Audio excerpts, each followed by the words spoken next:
দূর দেশে ছিল এক জাদুময় বন, মায়া বন। গাছগুলো সব সময় সবুজ, ফুলেরা নিজে নিজেই গান গায়, আর বাতাসে ভাসত মিষ্টি সুগন্ধ। সেই মায়াবনেই থাকত এক চঞ্চল কাঠবেড়ালি, মিনু। মিনু ছিল খুবই দৌড়ঝাঁপ করা, খেলাধুলা পাগল।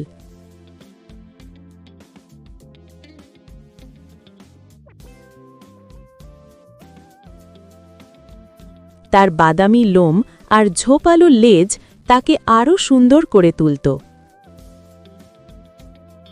সকালবেলা সে গাছ থেকে গাছে লাফিয়ে বাদাম খুঁজত আর পাখিদের সাথে কথা বলত।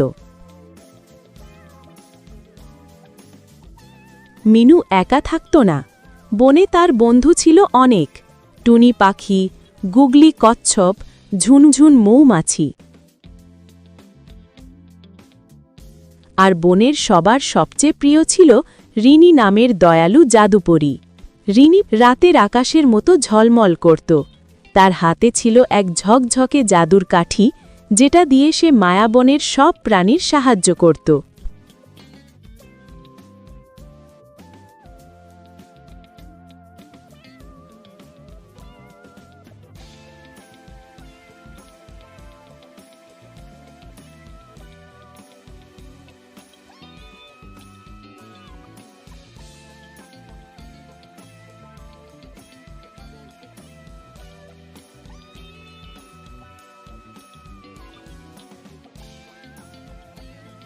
একদিন দুপুরে আকাশ কালো হয়ে এলো, বাতাস ঝড়ের মতো বয়ে গেল, বৃষ্টি হলো টানা প্রচণ্ড, পুরো বন কাঁপতে লাগল।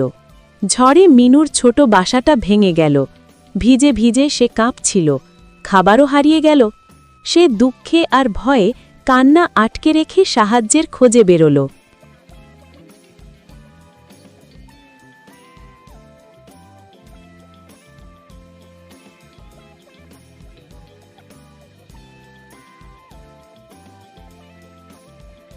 এভাবে ঘুরতে ঘুরতে মিনু পৌঁছে গেল রিনি পরীর ঝর্ণার পাশে। ঝর্ণাটার পানি চকচক করছিল, যেন সেখানে জাদু লুকানো। ওটা কি পরী দিদি? উনি কি আমাকে দেখবেন? মিনুকে দেখে রিনি পরী উড়ে এলো তার দিকে। মিনু, তুমি এত ভেজা আর চিন্তিত কেন? কি হয়েছে? পরী দিদি, ঝড়ে আমার বাসা ভেঙে গেছে, আমার খাবারও নেই, আমি খুব ক্ষুধার্ত আর ভয়ও পাচ্ছি। ওহো বাবু, ভয় পেও না, আমি আছি তোমার পাশে। রিনি পরী তার ঝলমলে জাদুর কাঠি তুলে ধরল আর হেসে বলল, ছু মন্তর ছু। জাদুর আলো ছড়িয়ে পড়তেই মাটি কাঁপল না, কিন্তু চারপাশে জ্বলে উঠল নরম আলো। মিনুর সামনে মুহূর্তেই জমে উঠল বাদাম, ফল, বেরি, অনেক খাবার। আর পাশের গাছটাতে জাদুর মতো তৈরি হলো একটি নতুন শক্তপোক্ত ও সুন্দর বাসা। ও পরী দিদি, এত সুন্দর বাসা আর এত খাবার, আমি কিভাবে তোমাকে ধন্যবাদ দেব? তোমার শুধু হাসি খুশি থাকলেই আমার ধন্যবাদ হয়ে গেল। মিনু পেট ভরে খেল, তারপর নতুন বাসায় গিয়ে শুকনো পাতার বিছানায় শুয়ে আরামে ঘুমিয়ে নিল। ঝড়ের কষ্ট সে ভুলে গেল।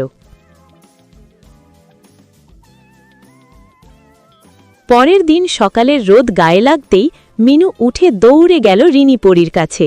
এখন সে ভয় পেত না, বরং খুব খুশি। পরী দিদি, আজ থেকে আমি প্রতিদিন তোমাকে বনের খবর বলবো। ঠিক আছে মিনু, আর আমিও তোমাদের সব সমস্যায় পাশে থাকব। সেই দিন থেকেই তারা হয়ে গেল অটুট বন্ধু। রিনি পরী বনের সব প্রাণীর সাহায্য করত, আর মিনু সবাইকে হাসি খুশি রাখত।